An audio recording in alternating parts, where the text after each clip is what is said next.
All right. Well, I would like to welcome everyone for joining the webinar today. And if you're watching this later after it's been recorded, it's good having you. And thank you for joining in and listening to our panelists today. I'm Donnie Williams, the Executive Director of the Supply Chain Management Research Center in the Walton College of Business at the University of Arkansas.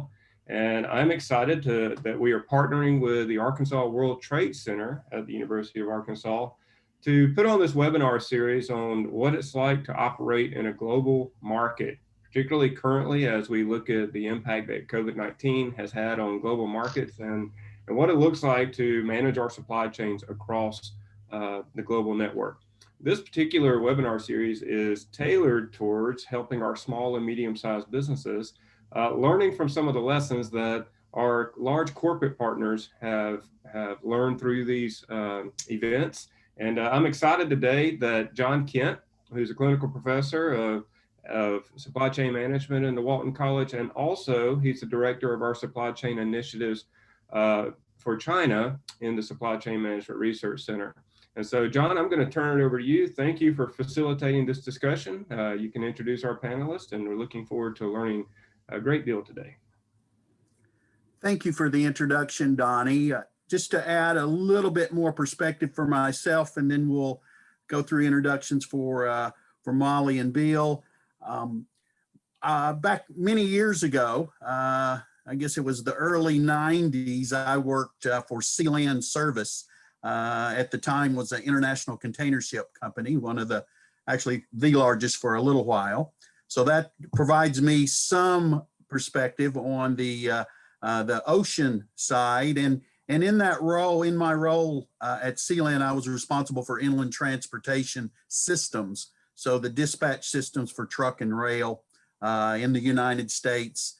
Actually, that was my first trips to China back then and to Europe. And then most recently, actually this year, I've helped with 3 hospitals with some PPE purchases from China, and then helped a company called Free Arm, a small Arkansas company. Misty Staley is the owner of that company and was not able to be with us today. So after Molly's and Bill's introductions, I'll go through a couple of quick case studies related to the PPE and to Free Arm, who uses manufacturing in China. As our attendees can see from the slide on the screen, Molly is Vice President of International Ocean and Air for Transplace, and Bill is Vice President of Managed Logistics and Sales at J.B. Hunt. Molly and Bill, I'll invite you each now to say a few words before we get started. Go ahead. Yeah. Great, thank you. Good afternoon, everyone. Appreciate the introduction, John. Molly Bailey, Vice President of International Services with Transplace. I'm based in the North Texas area. I've been in the industry 25 years, have always worked on the international side, and so I'm really excited to participate today. Thank you. I'm Bill Carver, Vice President of Managed Logistics and Sales here at J.B. Hunt. I've been with J.B. Hunt now for 13 years. I've been in the industry for 30 years. I've spent time with global 3PLs, as well as managed the supply chain from the shippers side of the desk as well. So thank you. Okay, you're welcome. Yeah, glad to have you both participating today. I think before I go through a few minutes on each of the cases I mentioned, just to let the audience know, we do have a structure for our webinar. As you can tell, we've just finished our introductions. I'm going to spend a few minutes, as I said, on a couple of brief case studies, then invite Molly and Bill to spend a few minutes, up to 5 minutes each, just with their general remarks and reactions to the topic of the webinar today of navigating global supply chain management for small and medium-sized businesses. Then we have some questions that we have talked about in preparation, but also want to invite the attendees to send in questions via the chat function if you would like as well. Okay, so I think for starters, I'll go over the PPE case study. we could spend the hour talking about each of these cases. So I'm going to try to succinctly summarize them in 5 minutes or less. And so for PPE, I didn't even know what the acronym PPE stood for prior to this year. Maybe even in January of this year, I didn't know. But soon after that, I think the whole country knows now, and certainly our hospitals and healthcare professionals know. And that's where I participated in a PPE supply chain from China to the U.S. I don't know how many of you are aware, but the United States does have a PPE stockpile, safety stock, but unfortunately it was mostly depleted as we entered into the pandemic. So that safety stock that the hospitals may have been able to lean on was completely depleted relatively quickly, as you might expect in February and certainly in March and even until now. I think from their perspective on PPE, things may have stabilized a little bit, but back in March, you had small and medium-sized hospitals that completely relied on, there are about 7 major hospital supply companies in the United States, and they completely relied on those. And for PPE, it was almost like ordering paper towels or cleaning, soap for the bathrooms. It was on automatic reorder. And they didn't have strategic relationships, if you will, with very many suppliers. Only one supplier, a primary supplier for them, and those suppliers were saying, we're out too. We don't know what to tell you. And so at that point, many companies were starting to think about China for sourcing. I was part of a George Herbert Walker Bush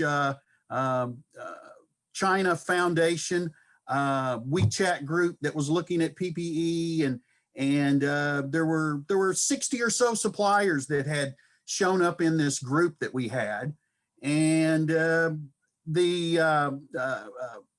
leaders of that WeChat group, it was a coronavirus action network they had set up just to identify potential suppliers in China, asked me to step in and help.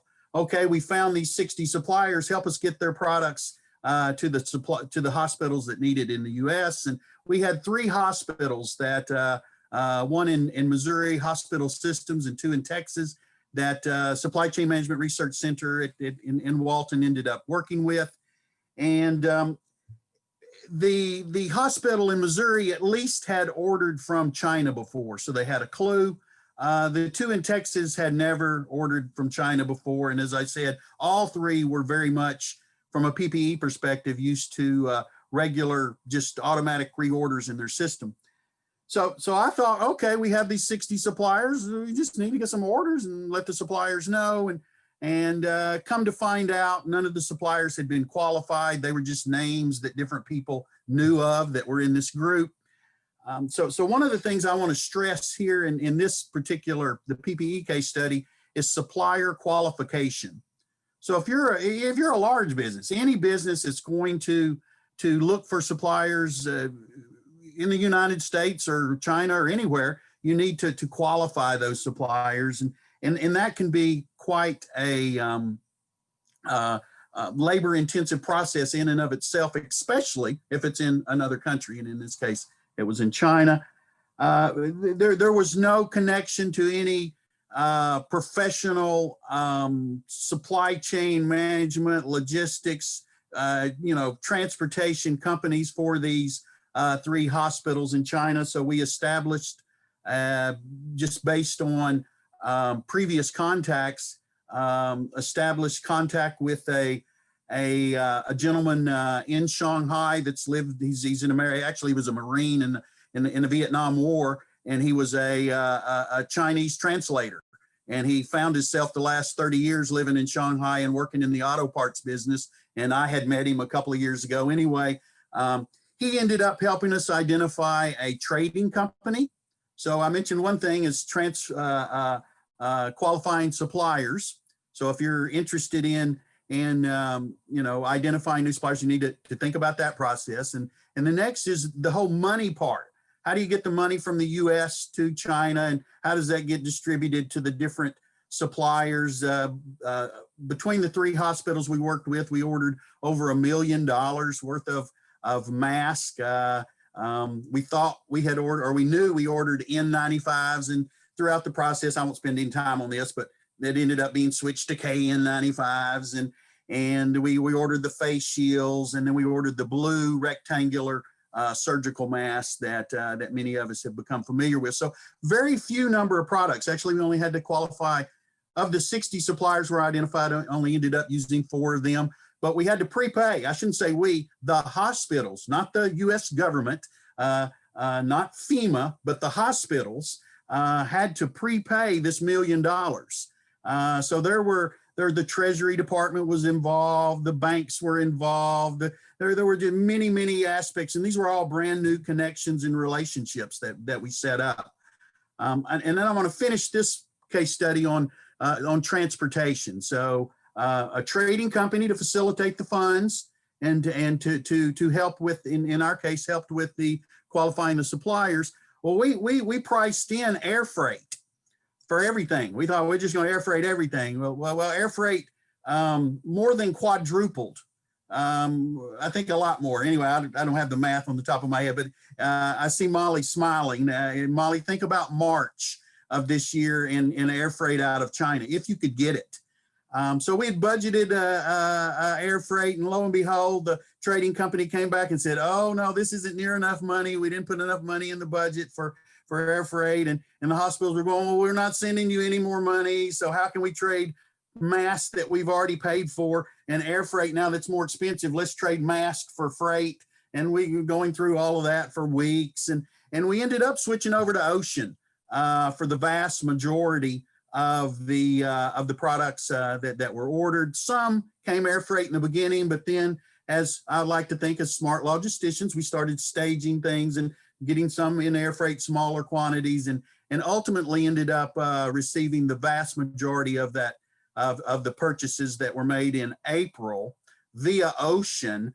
And they started in June and July and August. And by the first part of September, we finally finished the project. So air and ocean, qualifying suppliers, and a trading company, and some good relationships. So those are sort of things learned from that temporary PPE supply chain. Okay, I was hoping Misty Staley would be able to join us. She had a prior commitment, but she encouraged me to share her small business case with global supply chain in China. Misty is familiar with Walton College, some of the entrepreneurship and innovation things we do already. Sarah Goforth actually introduced Misty to me. Also, the World Trade Center is familiar with Misty as well. Misty's a small business owner, so definitely fits that small business category that we're targeting. She's an Arkansan, and she invented a product. Many of us are familiar with how if we or a loved one, a friend is in the hospital and they're on an IV, they have that stainless steel 4-wheeled little a stand, not a cart, but a little stand that has the IV hanging from it.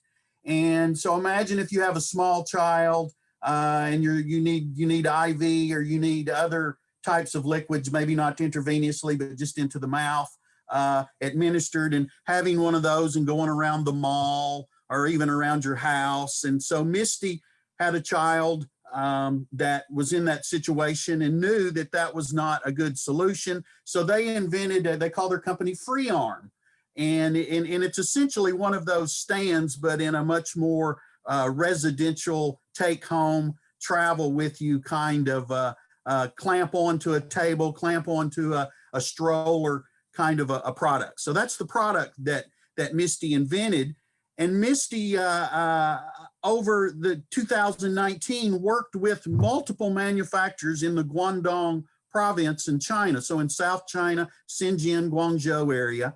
And they designed the metals, the plastic, the rubberized plastic, the special clamps, the springs, even the metering devices that are associated. So she had a lot of design and product work that she had gone through, and she's not been to China. So they did this via email contacts. But anyway, what I want to move into is once they had the product design and the manufacturing was going good and they'd used air freight to send over some samples, her first, I hesitate to say it was a container load because I don't think it was a complete load.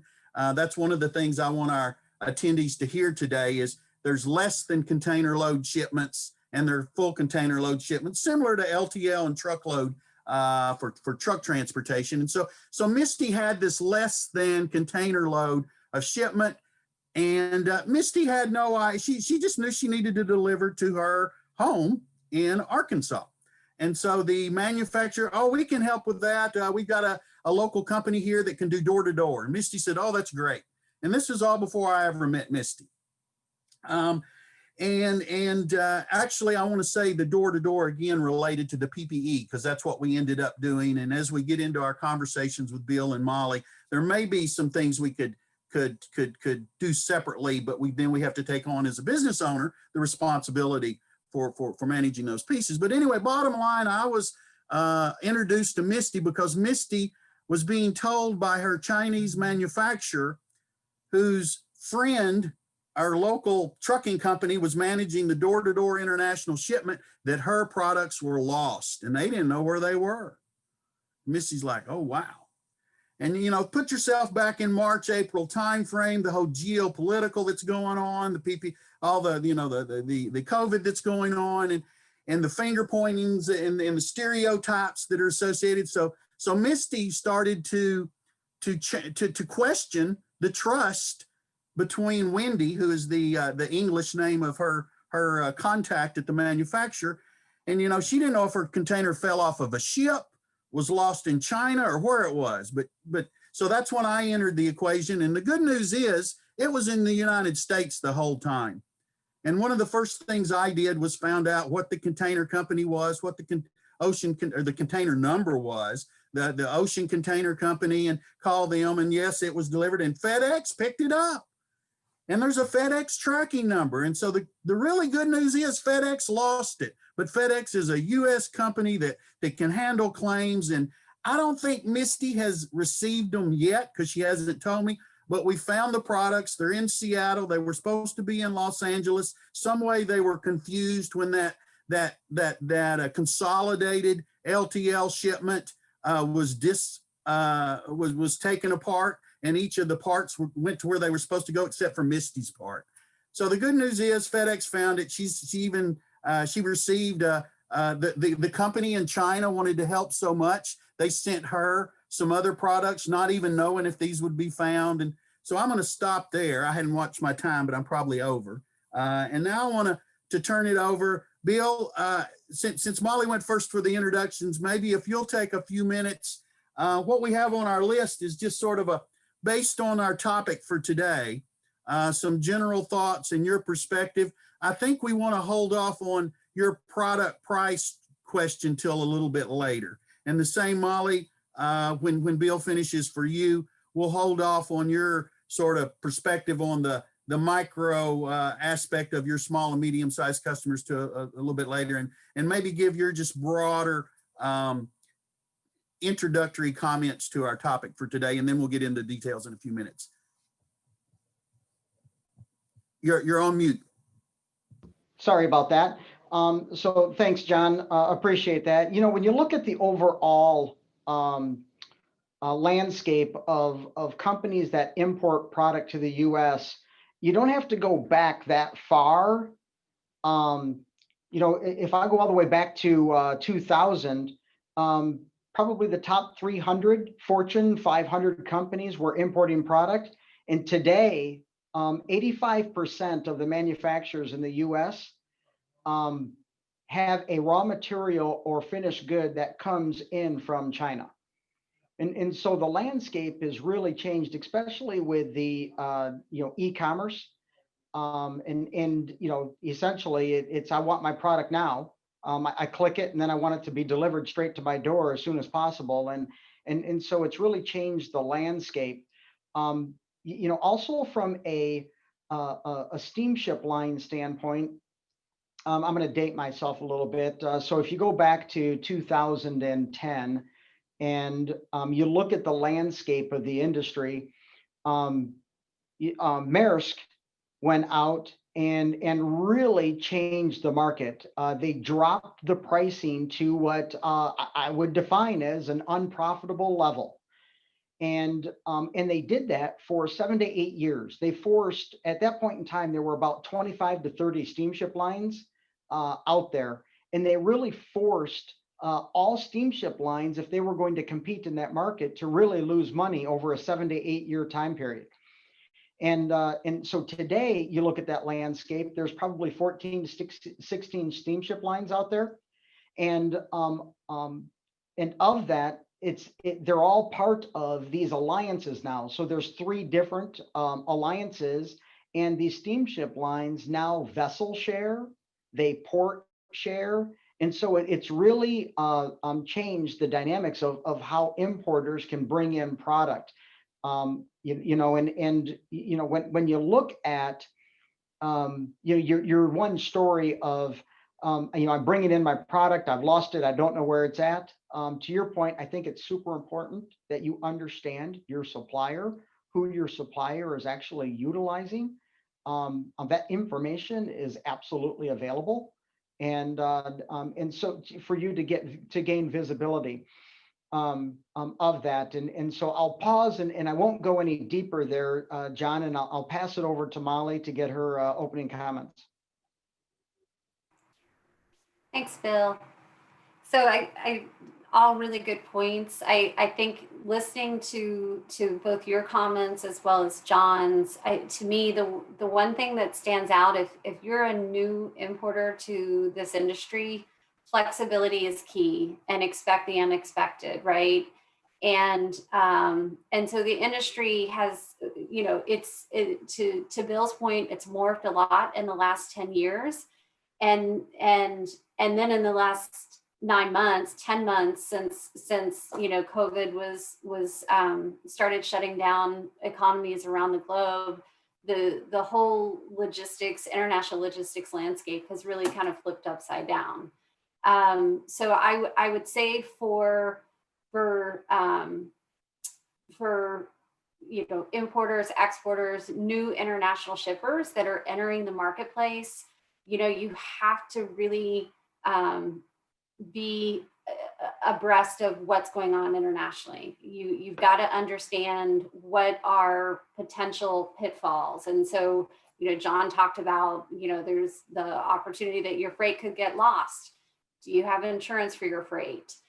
Do you understand the options for moving your freight, and do you have enough lead time built in? And are you talking to your suppliers about lead time?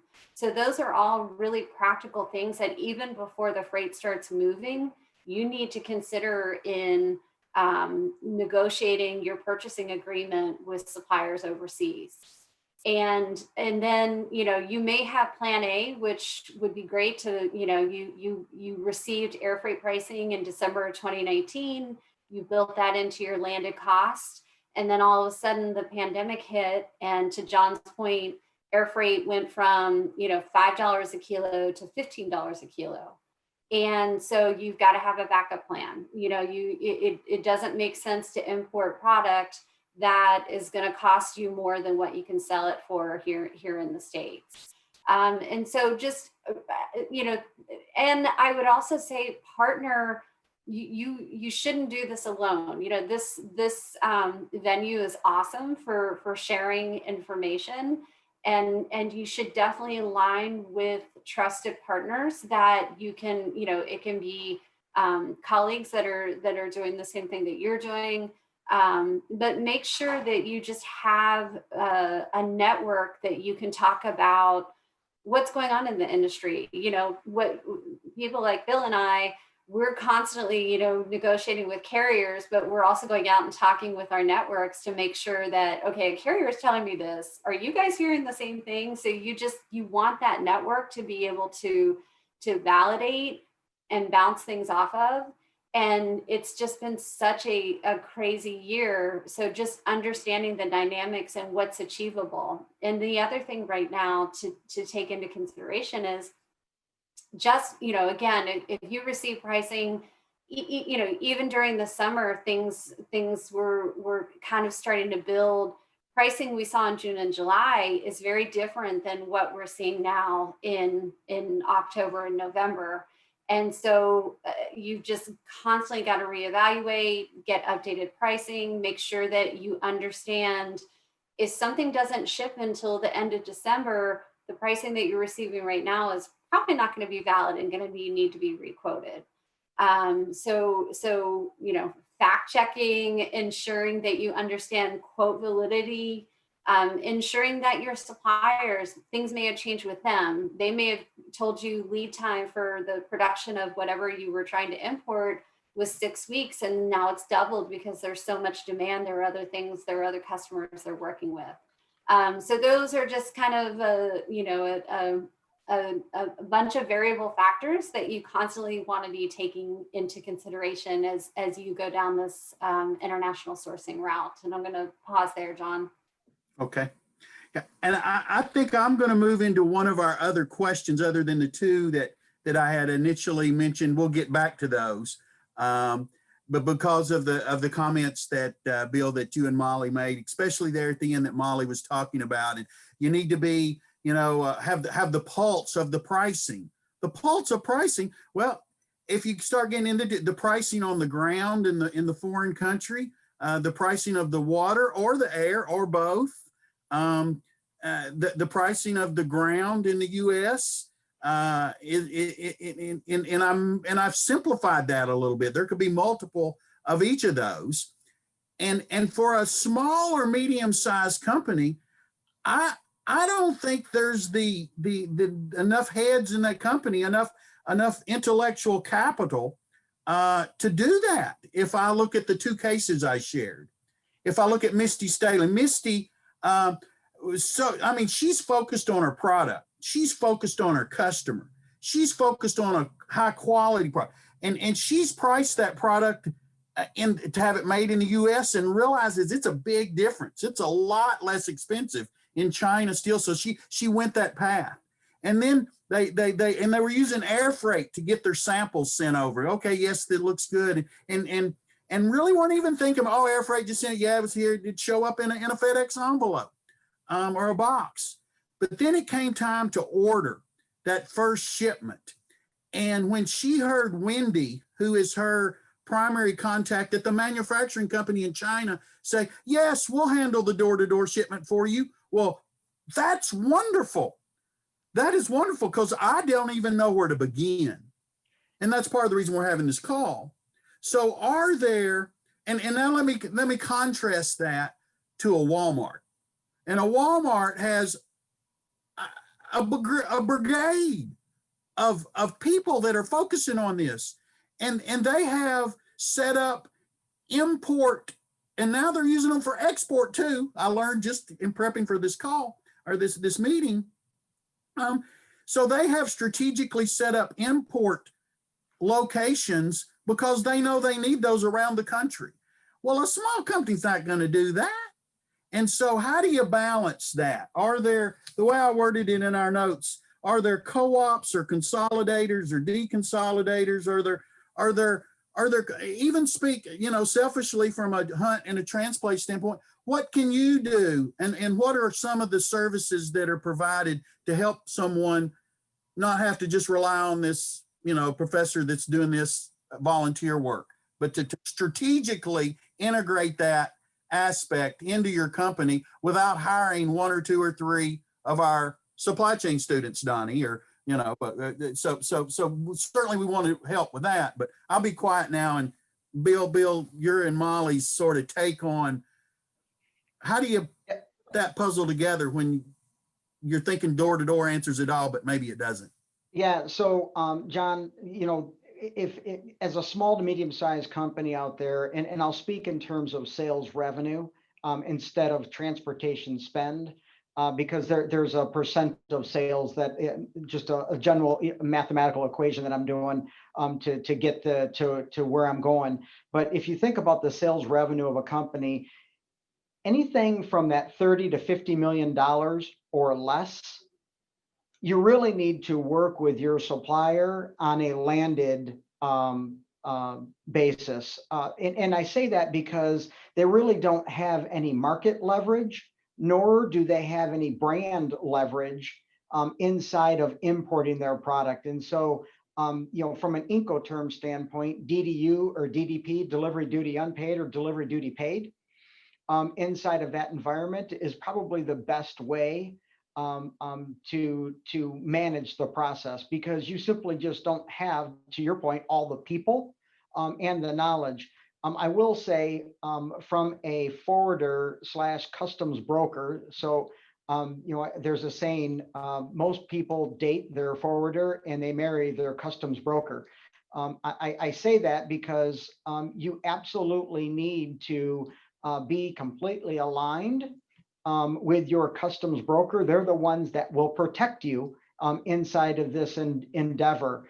And so make sure that you have someone that from a customs standpoint that you trust, and that they're able to answer all the questions and walk you through that process. But then, John, when it comes to that air versus ocean, and then I'll say full container load, less than container load, inside of that environment, really, working with your supplier to understand lead time, to understand cost per unit inside of all of those different modes will help you make the right decision on the right order size to order, whether that's based on what you can inventory or based on what you can afford.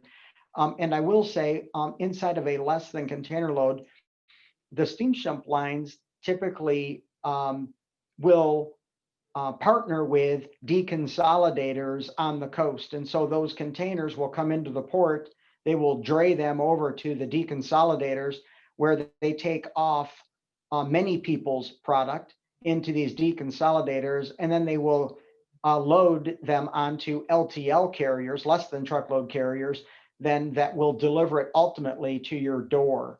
And so there are, from a steamship line standpoint, they work with their U.S. partners to be able to get them ultimately to your door. But then as that volume grows, as you grow in volume, and again, you're going to grow in your expertise, different Incoterms or different points of control, to where maybe you take control once it hits U.S. port, or maybe you take control once they deliver it to China port, and bring it in from there. And so you'll get better visibility and more control as you change the Incoterms in that environment. Molly? Yeah, all really good points, Bill. And I think that's, if coming into this industry as a new person to international transportation, Incoterms can be the most confusing thing to understand. And oftentimes, even when you're purchasing, say, on a what used to be a CFR, so cost and freight, the supplier would pay it to, say, get it to the port of Los Angeles or get it to the port of Houston. There could still be, and I don't want to say hidden costs, but sometimes they end up that way. So if you're only shipping 1 or 2 pallets, the carrier that imports those pallets for you, when they break down those pallets from the greater consolidated shipments, you may end up paying a couple $100s to get that shipment out of the warehouse. And that may be something that you didn't even consider in your total costs. So again, I can't overemphasize the need to understand who's responsible for what, and really, I totally agree with Bill. I think customs brokers are probably the biggest unsung heroes in the whole supply chain, because they really do provide invaluable information, but they're not always freight experts. But you can use them certainly as a sounding board for, hey, does this seem right? Does this make sense? And I would also say that although customs brokers are essential in assisting importers to hold their hand through that import process, ultimately, especially in the U.S., importer holds reasonable care to ensure that products are properly classified. If you're bringing in things, there may be what are called partner government agencies that could also have a responsibility in clearing the goods. So if you're bringing in anything that could be consumed by a human or consumed by an animal, those are going to be subject to either FDA or USDA as well as US Customs. If you're bringing in products that have, can emit, like a toy that talks to a child and has emits radio waves, that could be subject to FCC. So not only is it about US Customs, there's all these other partner government agencies that collaborate with Customs to ensure that somebody just can't go out randomly buy, coffee from a producer in Colombia and sell it to people in the US and not meet the requirements that are mandatory to import food products into the US, as an example. So it just, again, I keep coming back to have a trusted forwarder, have a trusted customs broker. Even if the supplier is going to pay all the way to get it to your door, you may still have to be the one that imports it through customs. And the cool thing about Incoterms is it breaks all those, depending upon what Incoterm you use, it breaks those responsibilities, shared responsibilities, through each segment of the transportation route. So if you work it out, I always recommend to customers, put it in the purchase contract, put it in the sales contract, so that there's no opportunity for ambiguity of who pays terminal charges, who pays inland freight, things that you can get nickeled and dimed, and what you thought was going to be the cost of the shipment turned out to be 2 times higher than what you had anticipated. Yeah, one of you or both of you mentioned duties. So who pays the tariff? The import, and as I think as most of us that are on the webinar and they'll be listening certainly know about tariffs now, and how that impacts and where is that paid and when and how that fits in with the process. That was an aspect of the PPE that kept changing during the time of the shipment. It was one way when the order was placed, and it was another way a few weeks later when the order was leaving and getting ready to for the international journey. I want to pause here. We're not exactly on our time frame, but I know Bill and Molly and I have spoken quite a bit. Are there any questions, specific questions from the attendees that you would like to hear a response to before we move into other questions we've practiced? Hi, my name is Elton. I currently support supply chain and merchandising replenishment at Sam's Club, so it's more of the downstream side of the supply chain. But my question is to Molly. I think one of the things that we're curious about, there's a lot of innovations in supply chains going on, smart contracts. Transparency is one of the keywords today. Everybody wants to know where their products are, when are they coming. Just kind of want to know a little bit of insight from your perspective. How's the transformations and innovations coming into play? We start implementing some of those digitization of documents, bill of ladings, invoices, all the stuff to really smoothen out some of these manual tests? Yeah, that's a great question. And I would actually say that's probably one of the few positive things that have come out of the pandemic, is the fact that people really have things that we've pushed for years in moving to electronic bills of lading, express releases or C-way bills, not having to pass back and forth original documentation, and accepting, email, PDF attachments. We were kind of, our customers were forced into that because we're working from home. If you send a FedEx of original bills of lading to an office address and nobody was there to receive it, you couldn't get your, your container picked up or your shipment picked up. Overall, I think though in the industry, there's certainly, just like in the domestic world, we talk about digital freight brokers. Now we have digital forwarders. I would argue that we are all moving into the digital forwarder arena. What that means is better connectivity to the underlying service provider. So back to Bill talking about, 10, 15 years ago, there were 25 to 30 carriers. Now we're down to a much smaller pool of carriers. The importance of having that technology, so we know it, when is that container discharging from the vessel onto the pier? When is the product gonna be available for pickup? Either if you're importing a full container or it's deconsolidating to a warehouse. But having that, working with a trusted partner to have those lines of visibility are really critical. There are so many different innovations that are taking place. There's OCR technology that you can supplier can provide you with a commercial invoice or packing list, and technology can automatically scan those documents and turn it into a SKU level visibility tracking from origin into your destination.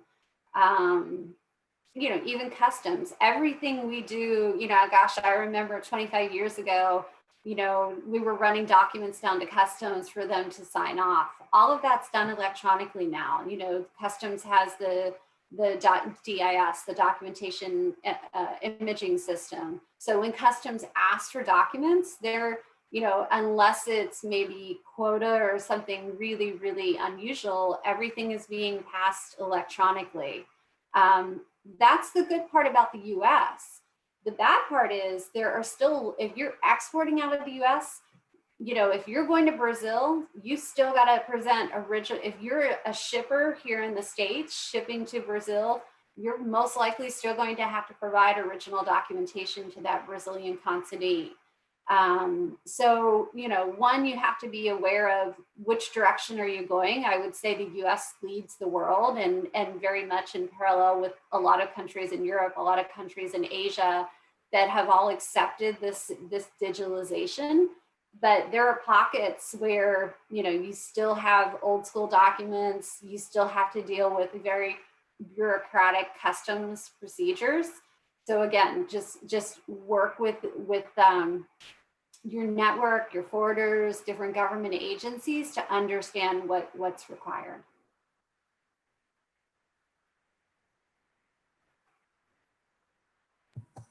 Bill, not sure if you've got any other comments on that piece as well.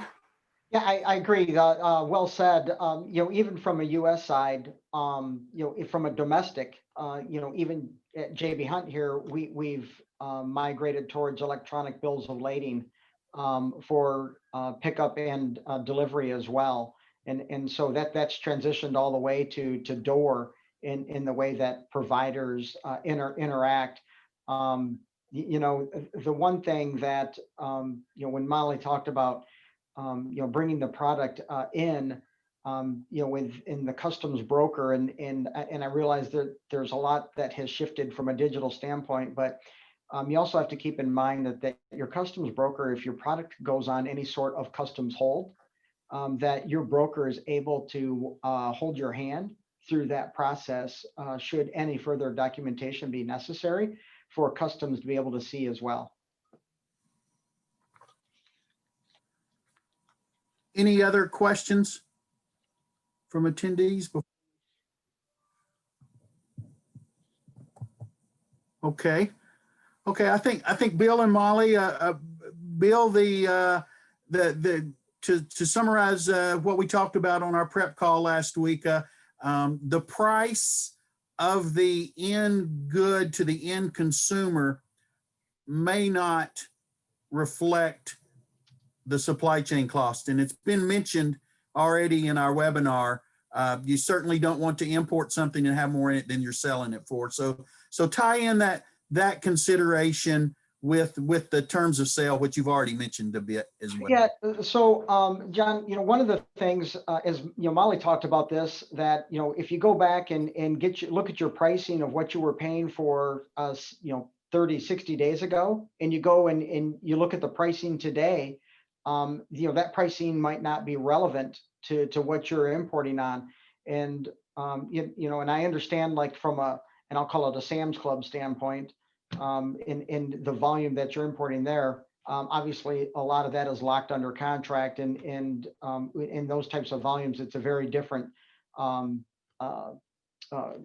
landscape there. But from a small to medium standpoint, I think it's important for you to understand the market and where the costs are going, as it relates to importing your product, and being able to you have to know, do I have the ability to consume this cost and then turn around and sell it for profit in the US? Or if not, am I able to pivot with my customers and what I charge for that product, so that I don't end up with an unprofitable balance sheet in the end? And so, understanding the market shift and what's actually causing that pricing to increase, and then how do you in turn around and get that from your customers, I think are two pivot points that you've got to make sure that you understand in your process. Molly, I don't know if you have any comments there. No, I agree. And I think, John, you were going to say something. I think you were on mute. Yes, thank you. So what I was going to add is, this is what Misty is with FreeArm is trying to figure out now. So if you ask her what she was working on the last 2 weeks, is a application for money from the federal government in the United States to manufacture her product in the United States. So we hear this on the news, and we hear rhetoric and all, but boil all that down. She's filling out an application. So there's a program that she's applying to. And before she was doing that, she was scared that all the work she had done in 2019 and the shipment was lost, and this is just going to all fall apart in front of me. And I've got to my first call with her was with Remco Van Hook in our department on procurement, and looking at how can I nearshore what's happening in China. So she's thinking about that, and I think many people are thinking about that. And her conclusion several months ago was, I can't stay in business because I can't make it in the US and sell it anywhere near what I'm selling it for now and make a profit. So I can't do this. And now there's this program that I don't know all the details of, but I think I'm going to learn about it and working with her on it if she gets accepted, where a certain portion, whether it's 50% or 49%, has to be made, in a certain location, or can be, and we know the concepts. Can the raw materials be pre-assembled and then packaged in final packaging here? And so she is completely thinking about the door-to-door supply chain, and how do I keep pieces and reposition pieces. So Bill, to your point, so I can sell a product that I can stay in business. Well, and John, you're right. There are trade programs out there that can help people understand where they should be sourcing the product that they're wanting to procure. And so, like, for example, maybe China is not the right answer. Maybe South Korea is the right answer. And I share that because these trade programs, from a commodity standpoint, help you understand where you should be sourcing from, or what your options are for sourcing, and from a price point, so that you can make it to where it's affordable. The other thing that you mentioned was, a lot of the tariffs that were placed. A lot of companies out there had to change what it is that they were importing, meaning if they were importing a finished good that was getting slapped with a high tariff, if they constructed that, and they're importing raw material, and then they constructed it once it got over here. They weren't hit with a high tariff, and so there's a lot of things that trade programs can do for customers out there as well to help you understand not only where you should be sourcing from, but how you should be sourcing in order to bring it in the most cost-effective way to be profitable. Mhm. Yeah. Molly, if you want to take sort of this conversation and then tie it into the sort of the pulse of your small and medium-sized customers, and then we'll probably be getting close to maybe a last question or so. Sure. So I think, great point by Bill. So the U.S. has approximately 20 free trade agreements in place with foreign countries. So, Bill uses South Korea, Israel, Singapore, Australia, of course, Mexico and Canada. So certainly that's a huge advantage. Now, if you're importing something with aluminum steel, you could still be subject to other tariffs outside of the China tariffs. So you've got to understand your commodity. But I think oftentimes those free trade agreements that we have with other countries are overlooked. So it's a great opportunity to say, okay, currently I may be sourcing something out of China. I'm tired of paying 25% tariff. Could I find a similar producer in Singapore? The one thing that I definitely want to advise caution is I'll sometimes have customers contact me and say, hey, I was purchasing, and these are bigger importers, but I was purchasing machine parts that were made in China. And I have a Taiwanese manufacturer that says they can sell it to me, country of origin, Taiwan.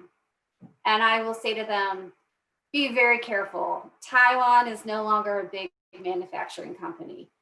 It's highly likely that something's being brought from China into Taiwan, relabeled as country of origin, Taiwan, and then imported into the States.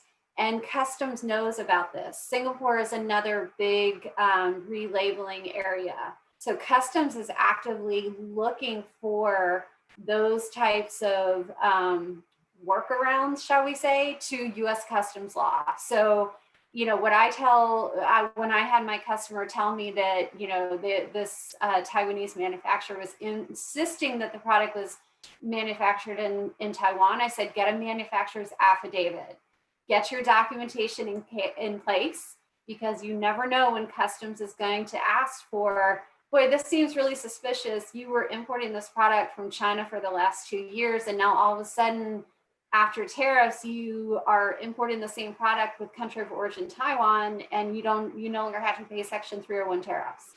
So arm yourselves with documentation, with understanding. It's really critical, and I'm not saying be suspicious of everything that suppliers are telling you, but suppliers want to sell their goods and they want to make it easy. And so just like we do in the States, if something's too good to be true, it might be. So just, double check it.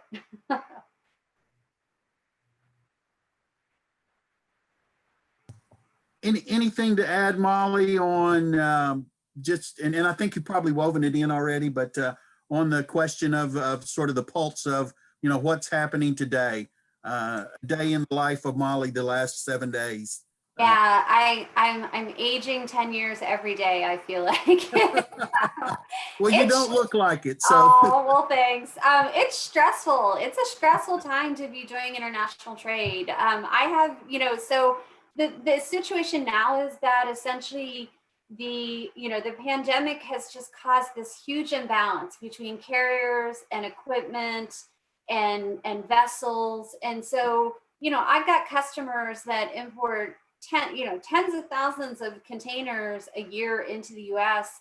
And right now they can't get equipment in India because there's no exports flowing from other countries into India, but imports are surging coming out of India. And the same thing is happening in China. And so I feel like some days it's a street fight every day to get carriers to provide space, It's stressful. There's no other word for it. It's expensive. Rates are at an all-time high. I think rates right now compared to this period last year in 2018, they're about 180% higher into the West Coast than they were in November. This is typically the end of peak season, right? So peak season is normally June, July through, if you're importing from Asia to the US, peak season is, June, July through mid-November. We would start to be seeing rates easing up.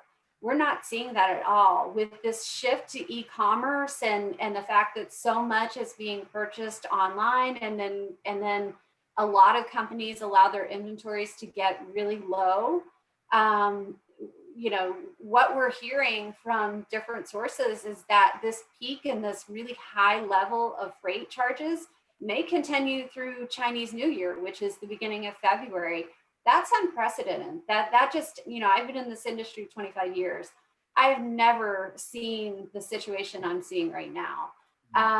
So, ways, again, we're coming up with all kinds of creative ways to make sure we continue to service our customers and get them space that they need.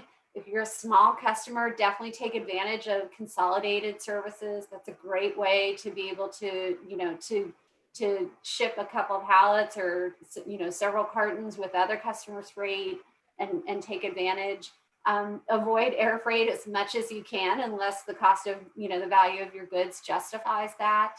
But be creative for sure, and know that you are not alone. It's stressful for everyone, and as far as I know, no one has the secret sauce. Everyone's fighting it out, and even the Walmarts and the Targets, from what I'm hearing, they're getting impacted by delays on the West Coast, that they've got things that they can't get out of, the ports because things are so congested.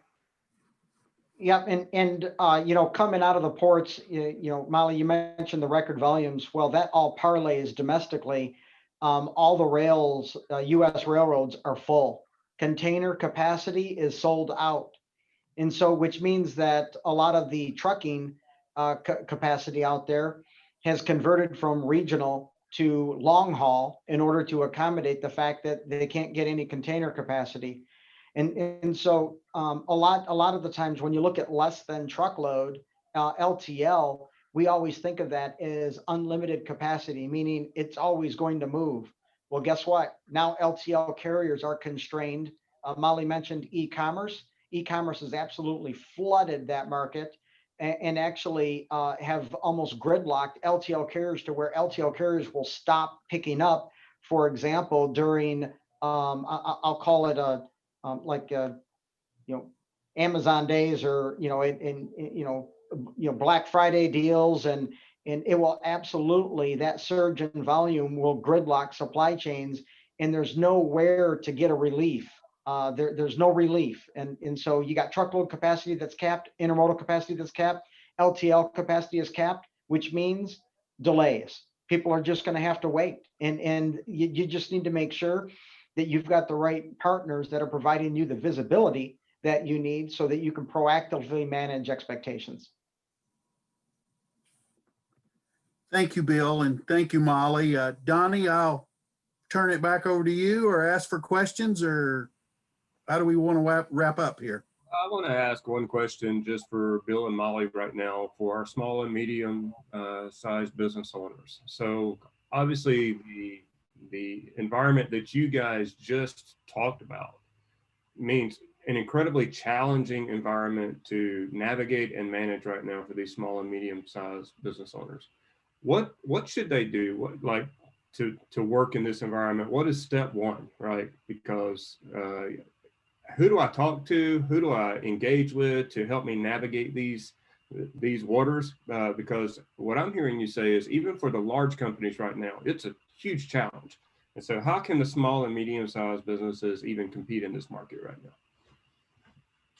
I'll go first. I would say find a trusted partner that you feel gives you good advice. And I think so often people tend to rush after the cheap rate, the cheap price. I would be willing to pay a little extra to know somebody has my back. and is giving me good information. That's my quick answer. Well, so I totally agree. Trusted partners. I will say that, Molly referenced cheap rates. I always reference, they're not relevant to the market. And what's not relevant to the market is simply just a paper rate. It doesn't actually move the goods. And so just make sure that you understand market relevancy in order to service your supply chain and your customers. That's great advice. And, I just want to thank first, John, thank you for facilitating this discussion. That was wonderful. It was just rich with so much wisdom and experience for our small and medium-sized businesses. And so, Denise, thank you for collaborating with us with the World Trade Center. And Bill and Molly, thank you so much for sharing out of your experience and your wisdom. This is what we would call in the Walton College an epic discussion, right? And so really thrilled to have all of you with us, and thank you for giving us your time today. And we look forward to getting this disseminated out to across the country through the World Trade Centers network. And again, thank you so much. Thank you. Thank you, John, Denise, Donnie. Thank you, Molly. It was a pleasure. Thank you. Bye-bye, everyone.